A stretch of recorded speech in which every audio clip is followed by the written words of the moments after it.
बिस्मिल्लाहिर्रहमानिर्रहीम। अस्सलाम वालेकुम नाज़रीन कराम, मैं हूं मखदूम शहाबुद्दीन और आप देख रहे हैं मेरा फेसबुक और यूट्यूब चैनल। उम्मीद करता हूं आप सब लोग बखैर व आफियत होंगे और जहां भी होंगे अपने अहले खाना समेत खुश भी होंगे और महफूज भी। नाज़रीन कराम, तीन चार बड़ी आम तरीन डेवलपमेंट्स हैं। एक जानिब तो MQM ने भी फैज़ाबाद धरना केस में हथियार डाल दिए हैं, यू टर्न लेने का फ़ैसला कर लिया है। तो वहीं दूसरी जानिब फ्लॉप जलसे के बाद और तारीख़ी रुसवाई के बाद नवाज शरीफ साहब का इस्तकबाल तो खाक हो चुका है। नवाज शरीफ साहब तप भी चुके हैं और हंगामी इजलास बुलाया गया है नून लीग का। उस हवाले से भी डिटेल्स आपके सामने रखनी है। आज 9 केसेस हैं जिनमें खान साहब के मुस्तकबिल का फ़ैसला होना है, रिहाई या कैद। फ़ैसला कुन घड़ी आ चुकी है और उम्मीद जो है वो कोई ज़्यादा अच्छे की नहीं है, ये मैं आपको बता सकता हूँ।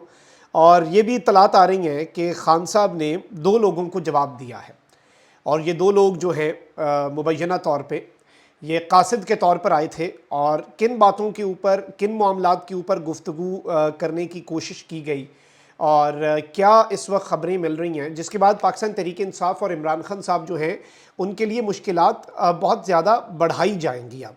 तो ये डिटेल्स भी आपके सामने रखनी है। अगर अभी तक आपने इस वीडियो को लाइक नहीं किया, हमारे चैनल्स को रिपोर्ट किया जा रहा है, तो उस असर को ज़ायल करने के लिए आपके लाइक्स बहुत ज़्यादा ज़रूरी हैं। वीडियो को लाइक लाजमी कर दीजिएगा।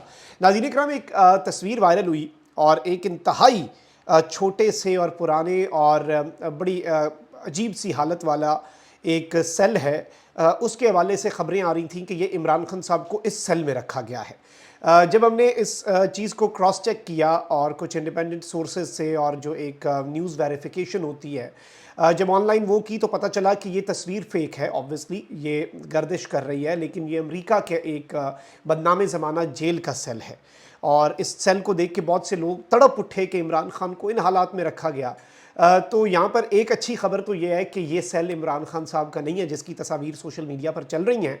लेकिन लेकिन लेकिन इंतज़ार हुसैन पंजोता साहब इमरान खान साहब के वकील हैं, उन्होंने बुरी खबर भी साथ सुनाई है। उन्होंने कहा है कि ये तो वायरल तस्वीर में जो सेल है ये इमरान खान साहब का नहीं है, लेकिन इमरान खान का सेल इससे भी ज़्यादा गंदा और इससे भी ज़्यादा छोटा है। यानी आप जो इमेजिन भी नहीं कर सकते उन हालात के अंदर former prime minister Imran Khan साहब को रखा गया है। ये सारी की सारी चीज़ें किस तरफ को जा रही हैं, देखते हैं मामला कहाँ पर जाकर रुकता है। एपेक्स कमेटी का इजलास भी वज़ीर आज़म ने बुलाया हुआ है, आर्मी चीफ ने भी उसमें शिरकत करनी है और अब काबीना का इजलास जो है वो भी तलब हो चुका है। वफाकी काबीना का इजलास आज शाम 4:30 बजे होना है। इसमें मुल्क की अमन व अमान की सूरत हाल पर गौर होगा। इजलास में मुल्क की मुआशी और इक़्तिसादी सूरत हाल पर भी गौर होगा और निगरान वज़ीर आज़म अपने बैरून मुल्क दौरों पर काबीना को एतमाद में लेंगे। चले किसी को तो एतमाद होगा, क्योंकि मुझे अक़वाम मुत्तहिदा की जनरल असम्बली वाले अमेरिका के दौरे के बाद इनके टूर्स की समझ नहीं आ रही। जहाज़ हाथ लग गया तो क्या मतलब, अब सारा दुनिया ही फिर के आनी है। अपना काम करें, डे टू डे अफेयर्स हैं वो चलाएं और जो मामलात हैं वो रखें। अब वहीं दूसरी जानिब आपको पता है कि सुप्रीम कोर्ट ऑफ पाकिस्तान पर आज से नज़रें जो हैं वो मरकूज़ हैं। आज बहुत कुछ क्लियर हो जाना है इस हफ़्ते के अंदर जो केसेस फिक्स्ड हैं। एक जानिब तो प्रैक्टिस एंड प्रोसीजर एक्ट की समाअत भी करनी है काजी साहब ने। अच्छा, उसके साथ ही साथ जस्टिस सरदार तारिक मसूद, जस्टिस मंसूर अली शाह और जस्टिस मुसरत हिलाली ने परवेज़ इलाही की गैर कानूनी तहवील पर भी समाअत करनी है। उस हवाले से भी पहली मरतबा आप कह सकते हैं कि काजी साहब के ओहदा संभालने के बाद पहली मरतबा PTI के लोगों के साथ होने वाला जो जुल्म है या फिर जो आइन और कानून के साथ एक मजाक चल रहा है वो अदालत में जाएगा। और जो बेंच है वो भी इंटरेस्टिंग है क्योंकि उसमें 2 लोग क्लियरली काजी साहब के हम ख्याल हैं। काजी साहब के साथ वो नज़रियाती तौर पे जो एक होती है एफिलिएशन, तो इससे काजी साहब का भी अंदाज़ा हो जाएगा। अच्छा, वहीं दूसरी जानिब फैज़ाबाद धरना केस जो है उसमें मैं आपको बता चुका हूँ कि पैमरा ने भी अपना वापस ले लिया जो उनकी नज़र-ए-सानी की अपील थी। फिर आपके जो IB है इंटेलिजेंस ब्यूरो, उसने भी वापस ले ली। मिनिस्ट्री ऑफ डिफेंस जो है उसने भी अपनी नज़र-ए-सानी की अपील वापस ले ली। लेकिन चीफ जस्टिस ने, बात वही है जो ये केस लगाया क्यों गया है, ये नज़र-ए-सानी की अपीलों में क्या काजी साहब अपना फ़ैसला रिवर्स करने के लिए केस लगा के बैठे हैं? ऐसा नहीं है। उन्होंने अवल दरामद की जो रिपोर्ट मांगी है वो बड़ी इंटरेस्टिंग है क्योंकि ये जाल में फंसे हैं। वफाकी हुकूमत ने कह दिया कि बिल्कुल जी फ़ैसला बिल्कुल ठीक था और बड़ा अच्छा फ़ैसला था। चीफ जस्टिस का मसला ही हल हो गया, गली मुक्की, फ़ैसला अच्छा सी, आप सब मान रहे हैं तो आए ना फिर। फैसले की अमल दरामद रिपोर्ट लेके आइएगा अगली दफ़ा। अब फैज़ाबाद धरना नजर सानी केस में मुत्तहिदा कौमी मूवमेंट ने भी सुप्रीम कोर्ट में दायर नजर सानी दरख्वास्त वापस लेने का फैसला किया है और एडवोकेट ऑन रिकॉर्ड को इस ज़िमन में आगाह कर दिया गया है। इससे कबल 28 सितंबर की समाअत में वकील की अदम हाज़िरी पर सुप्रीम कोर्ट ने नोटिस जारी करते हुए MKM से दरख्वास्त वापस लेने या कार्रवाई जारी रखने के हवाले से जवाब मांगा था और MKM से कबल वफाक, IB, इलेक्शन कमीशन और पैमरा समेत PTI जो हैं वो भी अपनी दरख्वास्तें वापस ले चुके हैं, जबकि सब के अंदर शेख रशीद के वकील जो हैं उन्होंने मुकदमे में इल्तवा की दरख्वास्त दायर कर रखी है। पाकिस्तान तहरीक इंसाफ ने एक मूव खेला है और पाकिस्तान तहरीक इंसाफ ने इस सब के अंदर जो पत्ता फेंका है वो ये फेंका था कि पाकिस्तान तहरीक इंसाफ ने इस इशू से बाहर रहने का फ़ैसला किया और ज़ाहिर बात है MKM आपको पता है कि स्टैंड ले ही नहीं सकती। MKM की क्या वर्थ है और क्या मामलात हैं वो आपको भी पता है। सो लेट्स सी कि ये मामला कहाँ पर जाकर रुकता है, लेकिन अभी तक जो चीज़ें हैं वो आपके सामने हैं। वहीं दूसरी जानिब मैच जो है वो फंसा हुआ है और आपके सामने है कि मैच जो है वो किस तरह से इस वक्त सूरत हाल इख्तियार कर चुका है और इस वक्त सिचुएशन जो है वो किस तरह का रुख इख्तियार कर चुकी है। सो मैं यहाँ पर आपको कुछ चीज़ें हैं वो बताता हूँ और इस सब में जो इमरान खान साहब हैं उनके हवाले से एक मीटिंग का अहवाल भी आपके सामने रखना है। लेकिन पहले ज़रा नून लीग की बात हो जाए। आपको पता है कि नवाज शरीफ साहब ने वतन वापस आना है और पता नहीं वो कौन सी एक he is living in a fools paradise और इस वक्त यूँ लग रहा है कि उन्हें पता नहीं कैसे पहले अंगूर खट्टे हैं। पहले कहा कि एयरपोर्ट पे इस्तकबाल होगा, फिर कहा कि नवाज शरीफ साहब पहले ये बहाना बनाया कि जी शादियों का सीज़न है, लोगों की शादियां नहीं ख़राब करनी, इसलिए लोग एयरपोर्ट नवाज शरीफ साहब के इस्तकबाल के लिए नहीं आएंगे। यूँ लग रहा है कि एक बड़ा अच्छा राय फरार निगरान वज़ीर दाखिला ने भी दिया। उन्होंने कहा कि नहीं जी एयरपोर्ट पे तो बंदे हमने इकट्ठे ही नहीं होने देने। अंगूर खट्टे हैं। तो अब नून लीग जो है वो कह रही है कि नवाज शरीफ साहब वैसे ही मुल्क के हालात की वजह से बड़े परेशान हैं, बड़ी तकलीफ़ में हैं, बड़े दुखी हैं, बड़े वो इस वक्त दर्द में हैं। तो ज़ाहिरी बात है कि इस सब के अंदर नवाज शरीफ साहब के वाले से कहा जा रहा है कि वो कोई जश्न नहीं, वो सिर्फ एक जलसे से खिताब करेंगे। अब जलसा कैसे भाई? जलसे में ऐप्स बना रहे हैं और अजीब सा स्कीमें बना रहे हैं कि पैसे देंगे, मोटरसाइकिलें देंगे, इनाम देंगे, जो आया वहाँ पे ये हो गया वो हो गया। मरीम नवाज़ ने फैसला किया कि मैं पहले आवाम को मोबिलाइज़ करूँ। शादरा में जो उनके साथ हुआ वो पूरी कौम ने देखा। एक गली जो है उसे इन्होंने बंद करके वहाँ पर कुर्सियाँ लगाई, वो भी नहीं भरी गई।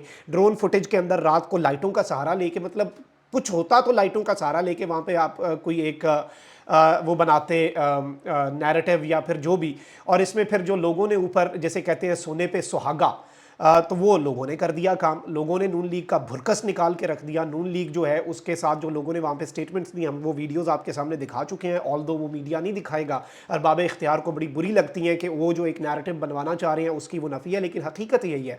ज़ुबान खल्क जो है वो नक्कारा खुदा होती है और हम तो ज़ुबान खल्क जो है वही आवाम के सामने रखते हैं। इसके अलावा और हमारा कोई काम तो है कोई नहीं, और यही सहाफ़त होती है। मैं तो समझता हूँ कि सहाफ़त जो है वो आवाम की रिप्रेजेंटेशन होती है। सहाफ़ी आवाम का वकील होता है, आवाम का मुकदमा लोगों के सामने रखता है। तो नवाज शरीफ साहब जो हैं उनके हवाले से कुछ डिटेल्स हैं। इतलात ये है कि कायदे मोहतरम मियाँ मोहम्मद नवाज शरीफ साहब जो हैं उन्होंने बाज़ाब्ता तौर पे एक मीटिंग हंगामी बुला ली हुई है और ये जो लाहौर वाली एक इंतहाई फ्लॉप परफॉर्मेंस है उसमें बाज़ाब्ता तौर पर नवाज शरीफ साहब जो हैं वो इस वक्त बहुत ज़्यादा दुखी हैं, बहुत ज़्यादा गमगीन हैं, बहुत ज़्यादा गुस्से में हैं। समझ नहीं आ रही है अच्छा गुस्सा उतारेंगे किस पे, किसका कसूर है नवाज शरीफ का। मैं ज़ाती तौर पे अगर मेरे व्यूअर्स सुन रहे हैं तो मैं पिछले 1.5-2 साल से मैं आपको ये बताऊं कि इस सब के अंदर नवाज शरीफ साहब जो हैं वो बाज़ाब्ता तौर पे पिछले 2 साल से मैं ये बात कर रहा हूँ कि नवाज शरीफ साहब को मुल्क वापस आ जाना चाहिए, ताकि नवाज शरीफ का जो गुब्बारा है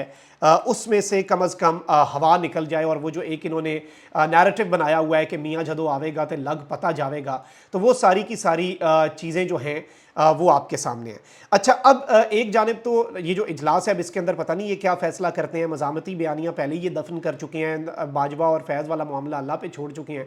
वैसे बाय द वे मैं आपको ये बता दूं, नवाज शरीफ आज एंटी एस्टैब्लिशमेंट बयानियाँ अपना ले, अवाम रिजेक्ट कर देगी, बिकॉज पीपल नो कि नवाज शरीफ का एंटी एस्टैब्लिशमेंट बयानियाँ अपनी सियासत, अपने ख़ानदान की करप्शन बचाने के लिए है। और उन्होंने इससे पहले भी वोट को इज्जत दो का एक खोखला बयानिया बनाया, उसे मजबूत किया, बाद में उसका रेट लगवाया, सौदा लगवाया, और उस सब के अंदर नवाज शरीफ साहब जो हैं उसमें ज़ाहिरी बात है आपको पता है कि किस तरह की सूरत हाल थी और किस तरह के मामलात थे। तो अब आवाम बाय करेगी नहीं। अच्छा, अब ज़रा आ जाते हैं इमरान खान साहब के मामले के ऊपर, और यहाँ पर ये भी इतलात हैं कि इमरान खान साहब जो हैं उनसे कुछ लोगों के मुज़ाकरात, आपको पता है कि कुछ लोगों को भेजा गया। खान साहब को कुछ ऑफ़र्स हैं, तो ज़ाहिरी बात है कि وہ آفرز جو ہیں وہ کیا کیا ہیں، ایک تو ملک سے باہر جانے کی ہے، اس میں عمران خان صاحب سے کچھ ملاقاتیں ہوئی ہیں اور مبینہ طور پہ، لیکن اب یہ ڈائریکٹ ہیں انڈائریکٹ ہیں جو بھی ہے، لیکن عمران خان صاحب سے زور دیا گیا کہ آپ پاکستان تحریک انصاف کی چیئرمین شپ جو ہے اس سے دستبردار ہو جائیں۔ عمران خان صاحب نے یہ شرط ماننے سے انکار کر دیا۔ دوسری شرط یہ تھی کہ اگلے الیکشن میں اسٹیبلشمنٹ کے حوالے سے مخالف بیانیے سے پرہیز کیا جائے۔ اس کی مشروط نیم رضامندی اس کے اوپر خان صاحب نے ظاہر کی، اور اس شرط پر کہ جب پی ٹی آئی کے تمام کارکنان اور رہنماؤں کو چھوڑا جائے، تمام فیک کیسز ختم کیے جائیں، انتخابات کی حتمی تاریخ دی جائے، اور تاحال خاموشی ہوگی، ایسا کچھ نہیں ہو سکتا۔ اور اس سب کے اندر ظاہری بات ہے کہ عمران خان صاحب جو ہیں وہ نہیں مان رہے، تو اس کے بعد عمران خان صاحب کے اوپر جیل میں مزید سختی کر دی گئی ہے، یہ بھی اطلاعات ہیں، اور آپ کو پتہ ہے ان کے لائرز ان کی سیفٹی اور ویل بینگ کے حوالے سے بھی خدشات کا اظہار کر رہے ہیں۔ آج کچھ اور چیزیں کلیئر ہو جانی ہیں۔ اسلام آباد ہائی کورٹ میں پاکستان تحریک انصاف کے چیئرمین عمران خان کی ضمانت کی 9 درخواستوں پر فیصلہ آج سنایا جانا ہے۔ اسلام آباد ہائی کورٹ نے محفوظ فیصلہ آج سنانے کی کاز لسٹ جاری کر دی ہے۔ چیف جسٹس عامر فاروق اور جسٹس طارق محمود جہانگیری فیصلہ سنائیں گے۔ سیشن کورٹ اور انسداد دہشت گردی عدالت نے عدم پیروی پر عمران خان صاحب کی ضمانتیں خارج کی تھیں۔ یہ معاملہ بڑا سادہ، میں آپ کو سمجھاتا ہوں۔ معاملہ یہ ہے کہ عمران خان صاحب کی کیسز میں تھیں ضمانتیں، عمران خان صاحب کو توشہ خانہ کیس میں ہو گئی سزا، عمران خان صاحب کو اٹھا کے اٹک جیل رکھ دیا گیا۔ اب یہ جو ضمانتوں کی درخواستیں ہیں، یہ سیشن عدالتوں نے کہا کہ آپ اس کی عدم پیروی کر رہے ہیں، آلدو خان صاحب کے تو بس میں نہیں تھا، وہ جیل حکام نے لانا تھا انہیں۔ اب انہوں نے اس بیس پہ یہ ضمانتیں کر دیں عمران خان صاحب کی منسوخ۔ اب یہ کیس لے کے گئے اسلام آباد ہائی کورٹ، اسلام آباد ہائی کورٹ نے فیصلہ محفوظ کیا، اور اسلام آباد ہائی کورٹ میں اب ایک اور پاکستان تحریک انصاف کے پاس ایک دلیل تو یہ تھی کہ بھائی عمران خان صاحب کے بس میں نہیں تھا پیروی کرنا، انہیں لے آتے تو ہو جاتی پیروی۔ دوسرا یہ کہ وہ سزا بھی منسوخ ہو چکی ہے، جس سزا کی بنیاد پہ عمران خان صاحب ان کیسز میں نہیں پیش ہو سکے۔ تو چیئرمین پی ٹی آئی نے مقدمات میں متعلقہ عدالتوں کے حتمی فیصلے تک گرفتاری سے روکنے کی استدعا کر رکھی ہے، اور چیئرمین پی ٹی آئی کی درخواست میں موقف اختیار کیا گیا ہے کہ 9 ضمانت کی درخواستیں متعلقہ عدالتوں میں زیر التوا سمجھی جائیں۔ ان 9 مقدمات میں متعلقہ عدالتوں کے حتمی فیصلے تک گرفتاری سے روکا جائے، متعلقہ عدالتوں کو 9 مقدمات کے فیصلے میرٹ پر کرنے کی ہدایت کی جائے۔ اور اس سب کے اندر عمران خان صاحب کے 9 مقدمات میں اور اسلام آباد میں احتجاج کے 3 مقدمات ہیں، جبکہ توشہ خانہ جعل سازی دفعہ 144 کی خلاف ورزی اور اقدام قتل کا مقدمہ بھی عمران خان صاحب پر درج ہے، اور یہ ساری ضمانتیں جو ہیں خان صاحب کی منسوخ ہیں۔ تو آج وہ فیصلہ بھی ہو جانا ہے، اور کچھ کلیئرٹی جو ہے وہ بھی آ جانی ہے۔ کامنٹ سیکشن میں رائے کا اظہار ضرور کریں، اپنا بہت خیال رکھیں۔ اللہ نگہبان۔ پاکستان زندہ باد۔